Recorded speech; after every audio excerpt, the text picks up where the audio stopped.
Hello everyone, welcome back to our channel. In today's video, I'm going to show you how to change artist name on Spotify. Today we're going to explore how we can do that. Let's get started. First of all, you need to know that you cannot manually change the artist name on Spotify. So if you go to your browser and search for Spotify change artist name, in the search results you can see the official Spotify website link for changing the artist name. You can tap on it. In this web page, you can see the content, you can read through it. Here it says you cannot manually change your artist name on Spotify. If you want to change your artist name, you need to ask your label or distributor to submit a metadata update to the Spotify team.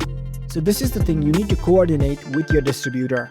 When you created the artist account, you must have selected a distributor, so you need to contact them in order to change the artist name on Spotify.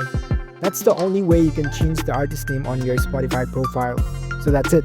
If you found this video helpful, don't forget to give this video a thumbs up and subscribe to our channel for more tech tips. Thank you for watching.